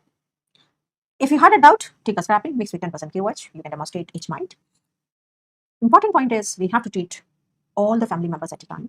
We have to apply this 5% permethrin below the neck area all over the body. Hot scrub bath before application leave for 6 to 8 hours overnight, hot scrub bath in the morning, again, just to open the tunnels and remove the itch mites. We can also give oral ivermectin along with this topical application. Leishmaniasis, it can be having cutaneous lesion where single lesion at the site of bite of scent fly. It is raised and edges are like as a volcano with a central black crust. If there is a central clearing, it is in cases of tinea infection. If there is a central scarring, in cases of lupus vulgaris. Or sometimes in developed countries, it is affecting the external ear cartilage, causing chicklet ulcer.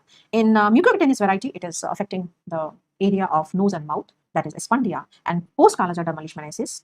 Hypopigmented lesion over trunk and nodularities, it is present on face. We already discussed about the differential diagnosis while talking about the wet lip or white pigmentary patches. That history of fever is always present, may be associated hepatosplenomegaly. The cachextic look will be there, and patient may be coming from endemic areas like a part of UP, Bihar, Jharkhand, and West Bengal. And if I had a doubt, go for RK39 test, that will be positive. And drug of choice for treatment of post-Kalaja dermal leishmaniasis, because we have to give the treatment for a long time, it is oral metformin. No confusion, the treatment of choice for visceral leishmaniasis, it is your liposomal amphotericin B. Here, single shot IV infusion is given.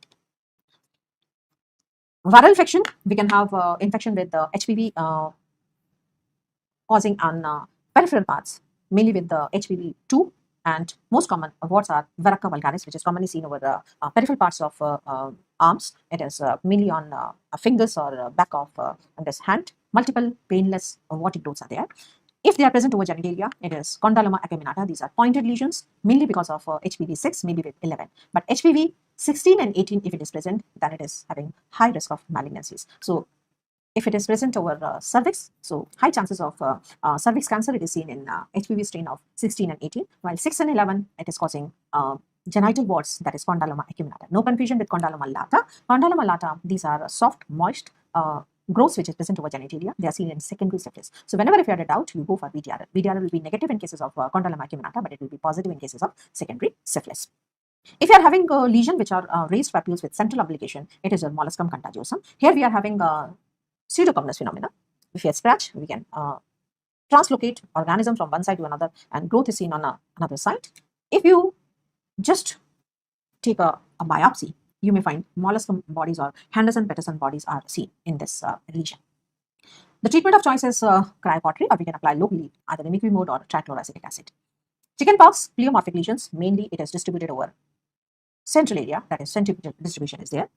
If painful vesicles on one side of the body along the dermatome, it is your herpes zoster.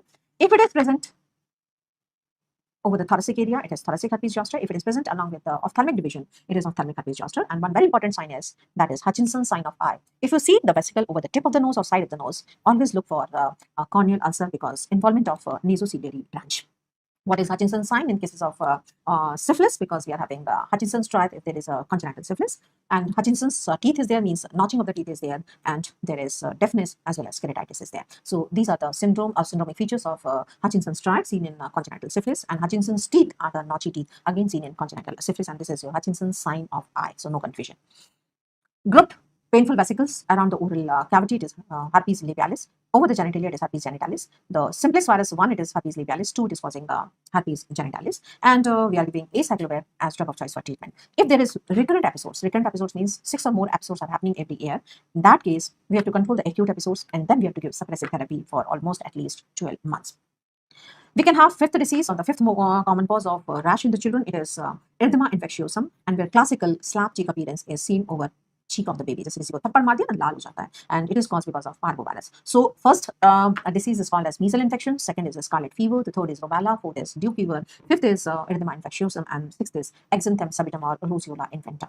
Roseola infantum, the two important points we have to remember. First is it is having internal rashes, and in time it is present over soft palate or uvula, and it is called as Nagayama spots. We are having over soft palate in rubella, that is called as Fortuna spots. Over the buccal mucosa in measles, that is complex spots, and here it is Nagayama spots. So remember this, and it is also known as sixth disease. Hand, foot, mouth disease may be known as tomato fever. It is because of Coxsackie A16 virus. Patient is presenting with painful erythematous papules over hand, feet, and oral cavity. Kaposi sarcoma, again your image-based question. It is seen in patients with CD4 count of 200 to 500 as an opportunistic infection. Sealed infection, typical owl-eye appearance is seen. Infectious mononucleosis caused by Epstein-Barr virus. We're having heterologous antibodies, means antibodies they can precipitate sheep RBC, and it can be detected by Paul Bernal test or monospot test. So this is about your viral infections. Next group is mycobacterial infections, maybe tubercular, and the leprosy group of infections. So in tuberculosis group, we are having cutaneous tuberculosis. It can be either as a primary tuberculosis, means organism has directly entered to the skin after coming in contact with other tubercular patient, or it may be spreading through bloodstream from lung. So if it is a primary tuberculosis, it is tubercular chancre.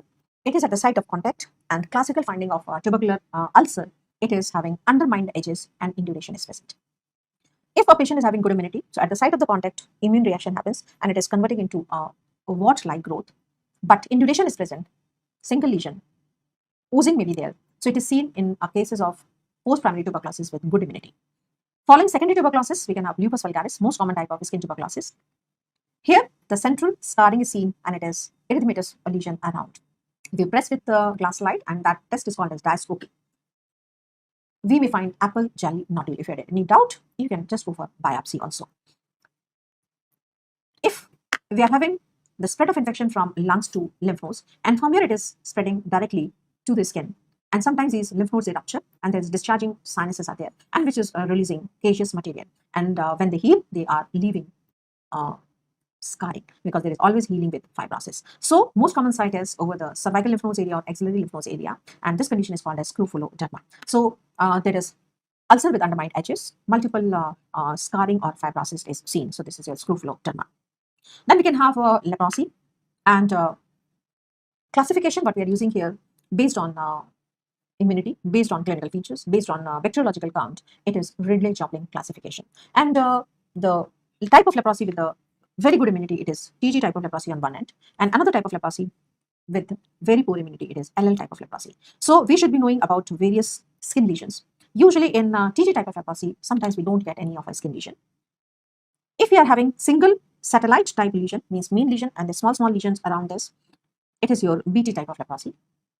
If you are having the multiple lesions distributed in asymmetrically like a map, it is guttate lesion. It is seen in borderline. If we are having the various lesions, just a minute. If you are having bilateral, ill-defined, symmetrical lesions, multiple, it is in NL or BL type of leprosy, the poorest type of immunity. So wide spread of lesion is there. And in this NL type of leprosy, the multiple nerves are involved, maybe causing damage to the sensation, and both sensory and motor fibers are gone, and it is not giving the supply to muscles and maybe having muscle weakness also. And typical type of loss of sensation, it is commonly seen in the areas where we are wearing gloves as well as the stockings. So gloves and stocking type of analgesia or anesthesia is there. And sometimes the nerves are also thickened. So most common peripheral nerve which is affected is ulnar nerve, and most common cranial nerve which is affected is facial nerve. But least affected nerve, it is radial nerve. So we can have sensory deficit, we can have motor deficit also. Most common type of leprosy, it is your BT type of leprosy. There is a type of leprosy where we are having a resistance to dapsone. It is a histioid type of leprosy. Another type of leprosy where we don't have any skin lesion, and it is only affecting the nerves, that is pure neuritic form of leprosy. And here, if you had a doubt, we have to take nerve biopsy and demonstrate lepra bacilli. Sometimes there is no skin infiltration or nodularity, because it is healing with the scarring, and all these wrinkles has gone. So beautiful skin, so leisure type of leprosy, or there's extensive nodularity is there, looking like as a lion face. It is leonine type of appearance is seen in leprosy. In leprosy, primary damage to the nerves, we can have secondary damage to skin due to pressure, and ulcers are formed, and these are actually secondary impairment. The primary impairment is to nerves. Diagnosis can be done by demonstrating the AFB bacilli in the smear, or we may be having grand zone present in poor immunity, absent in good immunity, and we are demonstrating lepra bacilli, which are usually present in groups, that is global, in contrast to AFB bacilli and tuberculosis, which are usually seen separate.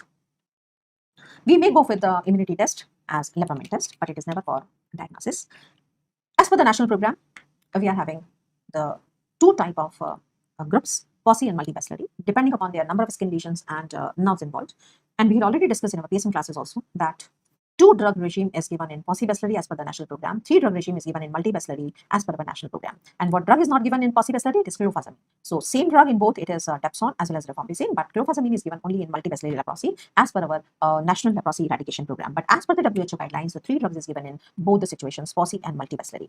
If we are giving the 3 drug as per the WHO guideline or the 2 drug as per the national program guidelines in paucibacillary, duration of therapy is 6 months only. And 3 drugs what we are giving in multibacillary, the duration of therapy is 12 months. And after that, we are calling patients for follow-up every year for 2 years in paucibacillary, for 5 years in cases of multibacillary. Sometimes patients who are taking the treatment may be undergoing Lapra reaction. If multiple erythematous lesions appears, it is type 2 Lapra reaction. It is because of type 3 hypersensitivity reactions. Here nerves are less involved, the generalized symptoms are more. But if the existing lesion, it is becoming more erythematous tender, more of the nerve involvement, generalized symptoms are less, it is because of type 4 hypersensitivity reaction, it is your type 1 Lapra reaction. Very important point is, now should we continue anti-leprosy or should we stop? Now always remember, in management of Lapra reaction, we have to continue anti-leprosy drugs and we have to add steroids also. Another drug which is supposed to be the gold standard drug for treatment of type 2 Lapra reaction is thalidomide, but it is not preferred. Why? Because if by chance or accidentally, if it is being given to a reproductive age female and if she conceives, then the baby can be born with the absence limbs, that is phocomelia. So for the treatment of even type 2 Lapra reaction, we are still giving steroids only. So this is about your mycobacterial group of infections. Now coming to fungal infection, very, very commonly asked is pityriasis versicolor. Very commonly they are giving you this image and where both the color pigmentation is there, that hyper pigmentary lesions or hypopigmentary lesions are there, but hypo is more. They are commonly present over the trunk area, and itchy lesions are there caused because of malassezia furfur and covered with the fine browny scales. Have it out, do 10% pOH, finding spaghetti meatball appearance, on wood lamp, yellow fluorescence is there. And treatment is azole group of the drugs. We may be having a fungal infections in hair. If it is affecting scalp hair, having black color, thick nodule, firm nodule, it is pityriasis, piadra, and it is black piadra. And if it is having a soft nodule, usually over pubic hair or axillary hair, this is your white piadra. Okay, and white piadra, it is called because of the bijili. White is bijili, it is trichosporon bijili, and black, it is looking hot, so it is caused by piadra hot time. Candida infections, these are image-based questions. The lesion what we are getting in candidiasis is typical satellite lesion, and we had recently seen that in BT type of leprosy also we had these satellite lesions, and commonly seen over flaccid areas because moisture is there and it favors the growth of candida infection. One more practical point, whenever you had a candida infection, always look for diabetes, because sometimes patient is diabetic and presenting symptom is candida infection of either vagina or over the private part in male partners. It can be having in folds, that is intertrigo. Chronic nail infection, chronic paronychia. Very, very important image-based question is thick white body discharge is vaginal candidiasis, or thick white body discharge over tip of the penis or over glans of the penis, it is balanoposthitis. If it is oral candidiasis, always exclude HIV. So if there is vaginal candidiasis or balanoposthitis, exclude diabetes. If it is oral candidiasis, always exclude HIV infection, because this is again a very commonly seen opportunistic infection in HIV individuals. On 10% QOH, we are getting pseudo-hyphae formation, and drug of choice is fluconazole. We can have tinea infections as dermatophytes. Classical tinea infection, it is showing clearance in center and the lesions are seen at the periphery, and these are lesions are nothing but the small we can say the vesicles, papules are seen towards periphery, and it is very, very itchy lesion is there, and there is central clearing. Center से ठीक होता जाएगा and periphery की तरफ grow करेगा. So this is classical appearance of tinea in infection of our skin. And as we have seen, अगर center में there is black crust, it is seen in cutaneous leishmaniasis. If there is center में scar है, it is seen in skin tuberculosis, lupus vulgaris. अगर center में clearing है, it is seen in tinea infection. Still, if you had a doubt, you can go with 10% QOH for confirmation of tinea. For lupus vulgaris, if you had a doubt, you can go with diascopy or you can take biopsy. Or if you had in leishmaniasis doubt, you can go with RT39 dipstick test. It can be tinea corporis if it is present over the body, tinea pedis over the web spaces. Most common is fourth web space, tinea manum, tinea cruris, or it can be tinea angum. Tinea angum mein we have to differentiate from psoriatic nail change, that is subungual hyperkeratosis. Okay, or we can have a yellowish patch over any of the nail asymmetrical patches there, that is onychomycosis. Now, different type of dermatophytes are seen. The hair is affected by only trichophyton as well as microsporum. EFGH पड़ोसी को नुकसान नहीं पहुंचाता. So epidermophyton, it is not affecting hair. Skin is affected by all three, that is trichophyton, microsporum, and epidermophyton. Nail is not affected by N, it is their neighbor. So nail is not affected by microsporum, but is affected by trichophyton and epidermophyton. So sometimes they are asking that which area it is affected by which variety of dermatophytes. Very commonly asked is these two images of tinea capitis. If it is a patch which is covered with fine scales, small hair, broken hair, दूर से लगेगा there is patch of alopecia, but if you see clearly, hair is broken just above the scalp, itching is there, it is your gray patch. If you had a doubt, again you take scrapings with 10% QH. You can examine under a wood lab examination. This will be giving you green fluorescence. And the drug of choice here is griseofulvin. So these are the 4 points they are asking. Diagnosis, investigations, wood lamp appearance, and drug of choice. Another condition is when you find tender boogie swelling covered with some pus or discharge, patch of hair loss. It is your chirion. And here it is inflammatory condition, damage to bulb, so it is causing non-reversible or irreversible hair loss or scarring alopecia. Again, the drug of choice is griseofulvin. If we examine with either 10% QH or wood lamp, if you are finding spores sitting outside the hair, it is your exothrix variety. If you are finding spores sitting inside the hair, it is your endothrix variety. So this is your endothrix and this is your ectothrix variety. Okay. If we want to do the screening of school children for tinea infection, obviously we'll be preferring wood lamp examination. Most common tinea infection in a world, it is because of Microsporum canis. So this is, I'm talking about the tinea capitis. Most common tinea capitis infection in world, it is because of Microsporum canis, and that is ectothrix variety. And most common tinea capitis infection in India, it is because of Trichophyton violaceo, and it is second most common type of endothrix, because first most common type of endothrix is Trichophyton tonsurans. So you can remember as CTV. CTV. Okay, CTV is Microsporum canis, most common in world, and ectothrix, and Trichophyton violaceo, it is most common in India and it is endothrix variety. Drug of choice for tinea capitis, it is griseofulvin. Again, commonly asked is for all other tinea infection, it is terbinafine. We can have deep fungal infections if it is following prick of thorn of a rose plant. So at the site of lesion, we can have an ulcer, and infection is spreading along the lymphatics, giving typical sporotrichoid type of appearance. In histopathological examination, we are finding asteroid bodies. Civet bodies are seen in Lichen planus. Asteroid bodies are seen in sporotrichosis. If we are having at the site of trauma, initially wartic growth, which grows to become a cauliflower-like appearance, and on 10% QH, we are finding copper penny bodies, or in histopathology, we are having sclerotic bodies are there. It is chromoblastomycosis, and it is caused because of pigmented fungus, that is Fonsesia petrosi.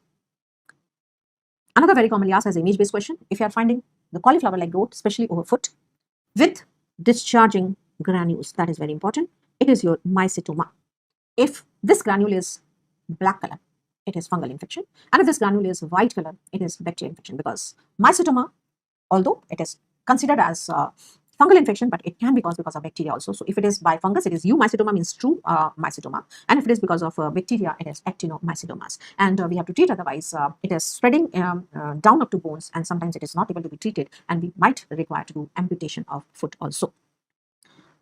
If it is systemic infection, we should always rule out HIV as well as diabetes, because in both the conditions, immunity is poor and there is infection with fungal infections. And if it is systemic fungal infection, amphotericin B is drug of choice. So this is all about fungal infections.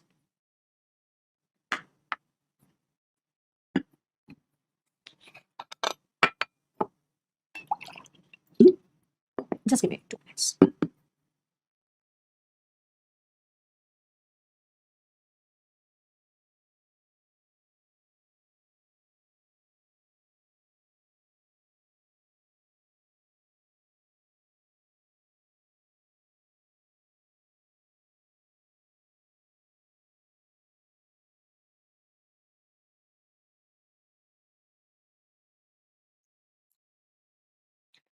Now coming to the last group of infections, that is sexually transmitted infections. And as we had already discussed in our PSM classes, that we are having syndromic approach of management at Suraksha clinics. Here we are giving the treatment based on the symptoms. 7 color kits are there. Grey girl wearing beautiful red yellow bangle. So grey color kit number 1. It is for urethral, anorectal and cervical discharge. So here again I request you to remember the kit with the color and in the particular order. So grey color kit, it is first kit. Then green color kit, it is second number kit for vaginal discharge. 3 kits, white, blue and red for genital ulcers. If it is herpes ulcers, we are using red color kit containing acyclovir. But if it is non-herpes ulcers, if a patient is responding to penicillin, we are giving a white color kit. But if the patient is allergic to penicillin, then we are giving blue color kit. Yellow color kit, it is for lower abdominal pain, kit number 6, and kit number 7 is black haze for inguinal viburs. So at least remember the 4 kits, kit number 1, 2, 6 and 7. Painful lesions over genitalia is genital herpes because of HSV type 2. Anogenital warts, it is because of HPV infection. 6 is more than 11. If you are treating these anogenital warts, we have to apply topically podophyllin or podophyllitoxin or imiquimod mode. But if it is in pregnancy, then these are not safe in pregnancy. In that case, our first preference is to be given for cryotherapy. So if anogenital warts are in pregnancy, then first treatment is cryotherapy. But if it is a non-pregnant state, then we can apply podophyllin, podophyllitoxin or imiquimod mode. If it is bigger one, we can go with excision. Genital discharge in male, if they're coming with purulent urethral discharge with severe burning micturition, giving history of contact of short duration of 2 to 5 days before, it is your gonococcal urethritis. And if it is non-purulent discharge, exposure is within 7 to 14 days earlier with severe dysuria, then it is your non-gonococcal. In both the conditions, remember, kit number, it is given as kit number 1, that is gray color kit. But if they specifically ask what is an antibiotic of choice, in gonococcal infection, it is cefixime is the drug of choice, while in cases of non-gonococcal infection, we are giving azithromycin. Vaginal discharge, thick white curdy discharge, it is because of candida infection. Severe itching is there. Green frothy discharge with strawberry cervix, it is seen in cases of Trichomonas vaginalis. And scanty foul smelling discharge with presence of plume cells, these are the vaginal cells coated with bacteria.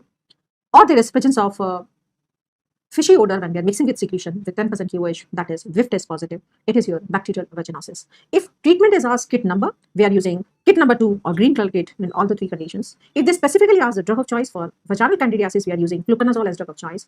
But for trichomonas as well as bacterial vaginosis, we are using metronidazole as drug of choice. But please remember, in kit 2, we are not having metronidazole. In the kit, we are having 1 capsule of fluconazole and 2 tablets of secnidazole, 1 gram each. 2 grams of secnidazole. And why we are giving secnidazole in the kit number 2, not metronidazole, because high doses of metronidazole are not accepted because of severe nausea and vomiting. So we are giving secnidazole for better compliance. But if they ask drug of the choice, it is metronidazole for trichomonas as well as bacterial vaginosis. Very important is genital ulcers.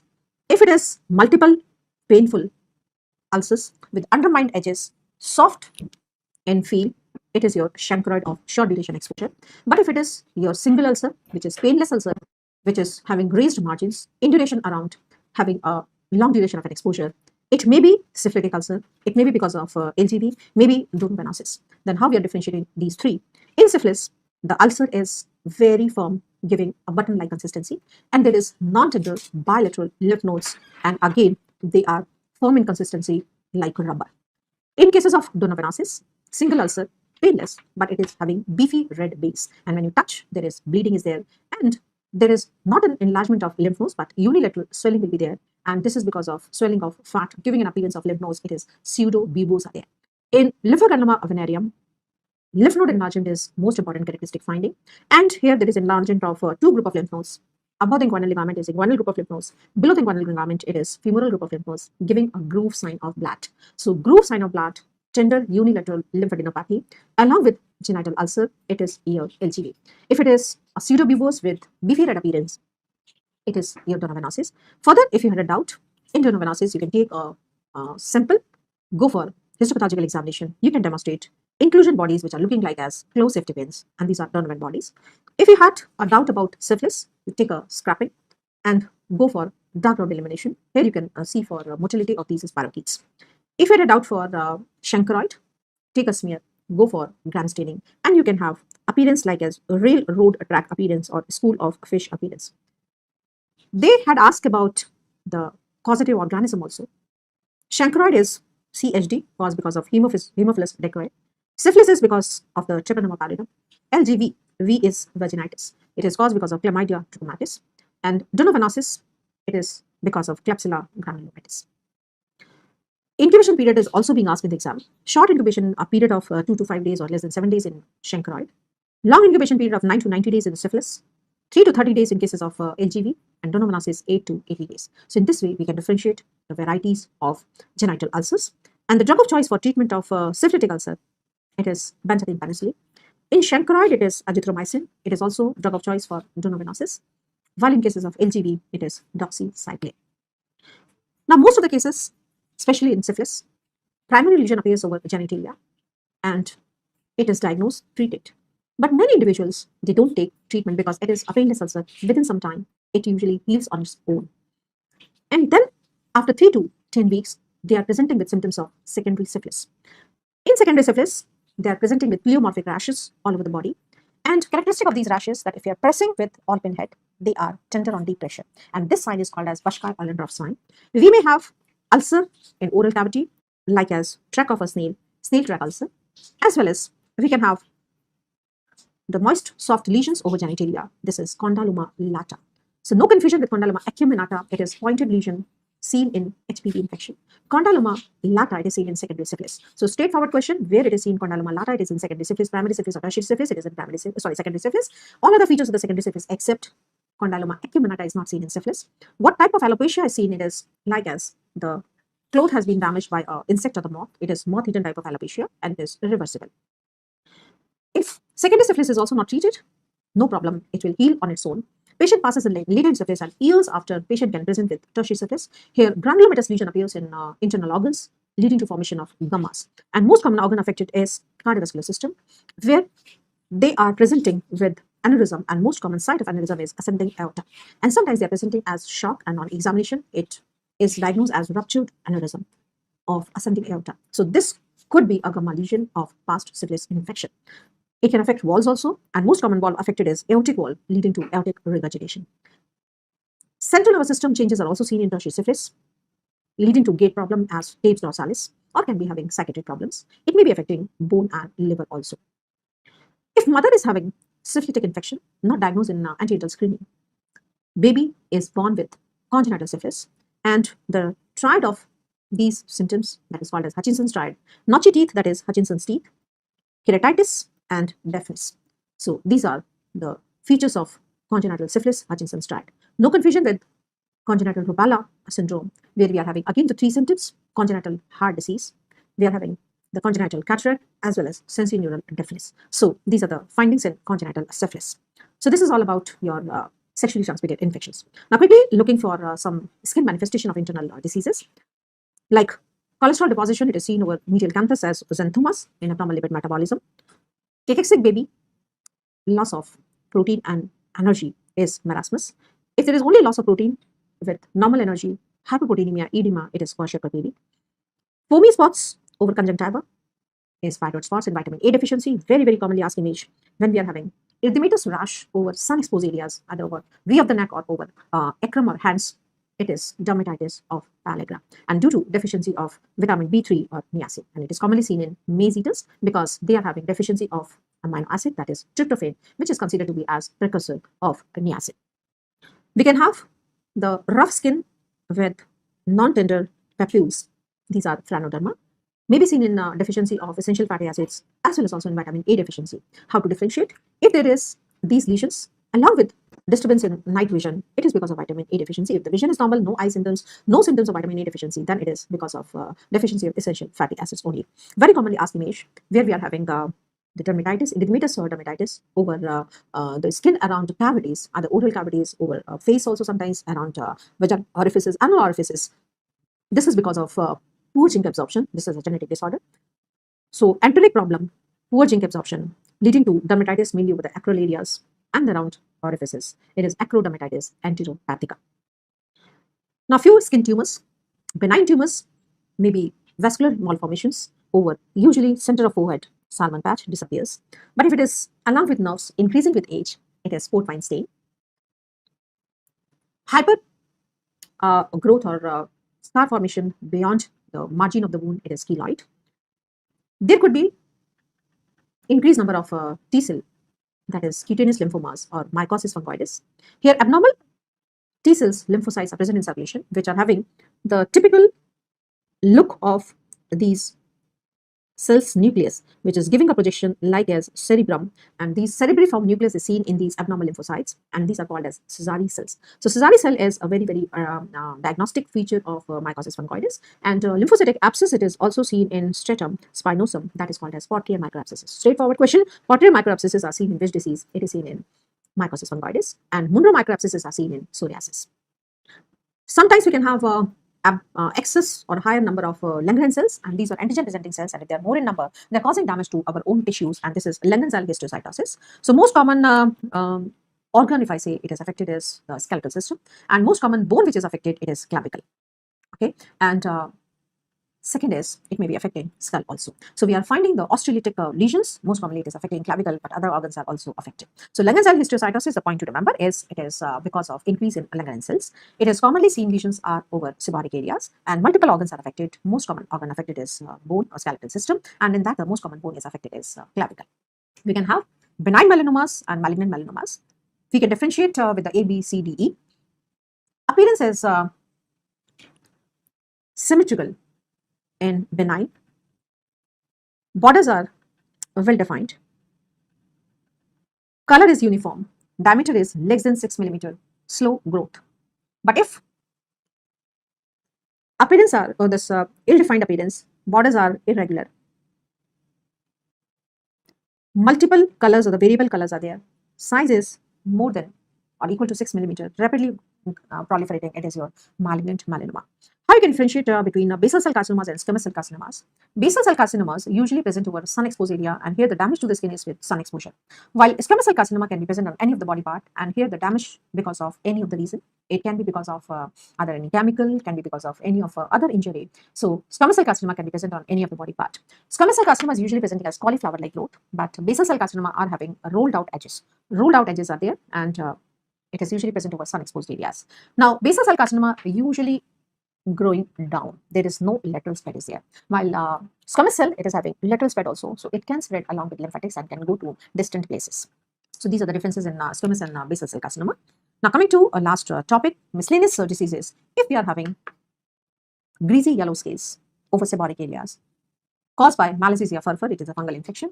It is none other than seborrheic dermatitis. If these scales are loose, that is commonly caused as dandruff. If you are finding ulcer over the anterior aspect of the leg, which is having undermined edges, associated with the ulcerative colitis, maybe with Crohn's disease also, it is pyoderma gangrenosum.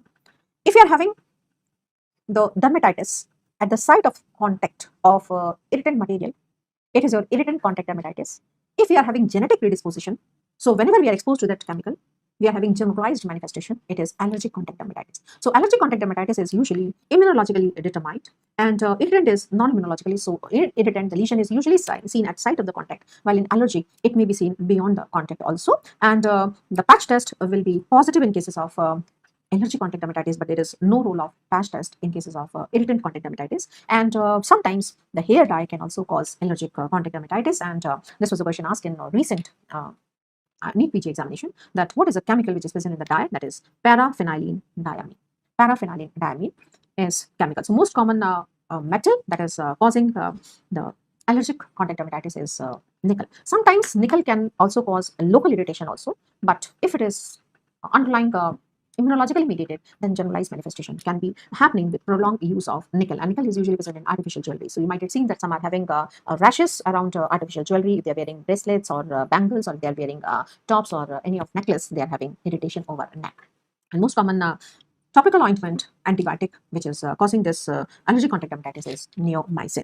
Some plants are also causing allergic contact dermatitis, and very important is Congress grass or Parthenium grass. And here the chemical content is sesquiterpene lactone that is responsible. And sometimes we might be having allergic dermatitis with inhaled pollen grains also, and that is commonly seen in change of weather, especially in the month of April and March, as well as towards September, October, where the change of weather is there. Some might be having more of asthmatic problems. If the dermatitis which is running in family. So the classical finding here is that more than one member are affected. If a child has been brought to clinic and the mother says that I'm also having the same problem, or if mother is coming and says my child is also having the same problem, there is severe itching is there. Now, no confusion with scabies, because these two findings are seen in more than one members in the family, and severe itching is there. But the difference from scabies is that in scabies there was a nocturnal itching, and here it can be at any time. Second is, in scabies, if you examine the lesion, you may find burrows are there, and most commonly the lesions are seen on web spaces. But here in atopic dermatitis, the commonly lesions are seen in a small baby. It is face, flexor, and extensor surfaces. And as the age increases, the lesions are restricted only to flexor space. So by location of the lesion, by classical feature of lesion, we can differentiate. Or still, if you had a doubt, you can take a scraping mixed with 10% KOH. If it is a scabies, you may find itch mite. But in cases of atopic dermatitis, we are following a diagnostic criteria as Hannifin-Rajka's criteria, where it should fulfilling the three major criteria and three minor criteria. Three major the family history, severe itching is there, so remission and relapse is happening. sometimes automatically disappears and again reappears. And the location in a small baby, it is seen on face, flexor, and extensors, and in adults, it is restricted to only flexor aspects. While in minor criteria, a long list of 23, some of them you can remember, like we had already discussed, white dermographism is there, pityriasis alba, the white scaly lesions are present over face, may be associated with ichthyosis and conjunctivitis.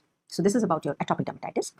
Fixed drug eruptions after taking drug, mainly the painkillers, some antibiotics. At fixed site, usually around lips or on the tip of genitalia, the disky round lesions, they appear. Sometimes we may be having blistering also there.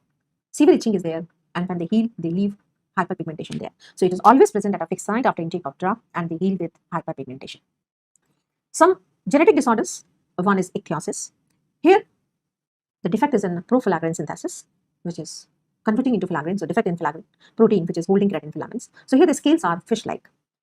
Most common is ichthyosis vulgaris, but a variety of ichthyosis, that is lamellar ichthyosis, where skin is covered with thick scales all around. And this looks like as baby is not able to open the eyes, baby is not able to open mouth, and when the baby is taking a breath, there is cracking is seen in skin because of these cracking of these scales. And this is called as collodion baby, which is seen in lamellar ichthyosis. Advanced form of this collodion baby, when whole of the baby is covered like as armor is protecting all around, it is Harlequin a baby, and that baby is not able to survive. It is also seen in lamellar ichthyosis. Neurofibromatosis, we had already discussed the 4-5 points you have to remember. It is seen in neurofibromatosis type 1, we had neurofibromas. It is autosomal dominant inheritance. The antigen what we are finding is capillary macules. Axillary freckling is there, and Lish iris nodules detected by slit ileum examination. Another condition is tuberous sclerosis. Now here, along with the skin lesion, patient is presenting with low IQ and sometimes throwing epileptic fits also, and that's why this disease is also known as epiloia. Epiloia is epilepsy, low IQ, and angiofibroma. So three features: epilepsy, low IQ, and angiofibroma. So most common skin finding in tuberous sclerosis is angiofibroma, the telangiectatic erythematous lesion which is present over face, but no comedons, so no acne. It is not increases with hot spicy food, so it is not rosacea. It is not increased with sun exposure, so it is not melasma. It is not associated with the findings of ALI or no sparing of nasolabial fold, so it is not a malar rash. But if it is associated with ash leaf macule, this is hypopigmentary macule, then definitely it is angiofibroma of tuberous sclerosis. So capillary macule, it is present in neurofibromatosis type 1, and ash leaf macule, it is present in tuberous sclerosis, no confusion. We may be finding a leathery patch over lumbosacral area, that is shagreen patch, or we can have subungual growths are seen. These are called as Conant's tumor. So sometimes they're asking like all are features of tuberous sclerosis except Conant's tumor, ash leaf macule, capillary macules, and angiofibroma. So capillary macule is not seen in tuberous sclerosis. Again, genetic disorders. When pigmentation is around the blastoid lines, it is incontinentia pigmenti. If it is having nucleotide excision repair defect as autosomal recessive inheritance, it is xeroderma pigmentosa. Some of the connective tissue disorders. In dysphoid LE, we are having typical scales as carpet tuck sign or cat tongue sign is there. In systemic lupus erythematosus, we are having typical malar rash sparing nasolabial folds. And last is dermatomyositis. Here we are having erythematous rashes. If it is around eyes, it is a heliotropic rash. If it is around a single or a joint or a single lesion is present, single papule is present, it is Gottron papule. But if it is multiple papules are there or involving multiple joints, it is your Gottron sign. So single lesion over any of the joint, interphalangeal or the metacarpophalangeal, it is Gottron papule. If it is multiple, it is Gottron sign. If it is present over the V of sun exposed area, it is V sign. If it is present on the back over the shawl area, it is your shawl sign. And if it is present over a lateral side of thigh where army people are putting their gun, this is holster sign. So these are about the skin manifestation of dermatomyositis, and this is a quick revision of dermatology. So we had tried to discuss dermatology in such a way that within maximum 2 hours you can do revision, because this is considered as a short subject, so we are not going to give much of the time, but yes, within that quality time we should be able to revise important points and how to connect the keywords, so coming for clinical diagnosis in the given situation. So I hope that you must be tired by this time, so take a rest for some time, and again just push yourself a little bit harder every day to achieve your goal. Whatever you had planned for that particular day, always try to push a little bit harder. Just pushing a little bit harder on that particular day. Suppose if I decided that I'll be studying 3 topics today, just try to read 4th topic, 2 pages, 3 pages, half of the topic. If I decided I'll do 50 MCQs, just try to do 52, 53, 55 MCQs. Little bit more, that will be adding up in your final tally, because If you are planning to have a revision in 7 days, if you are doing a little bit more on each day, you may be completing a revision in 6.5 days. So that half day you can utilize in revising the volatile areas, in revising the volatile subjects, which is most commonly forgettable areas. You can quickly revise those areas. So don't worry. I'm very sure that you all are studying very hard. You all are very focusing towards your goal, not being distracted by anything. And definitely you are going to win this race, and you are definitely coming out with flying colors and going to achieve a big title of DR written in front of your name, coming with a white coat with a stethoscope beautifully hanging around your neck, and giving happiness to your parents, your family members, your friends, and yes, to your teachers also. So wishing you all the very best. We are always with you. We are always connected to you. Whenever you had a doubt and query, you are most welcome to ask from us. So all the best. God bless you.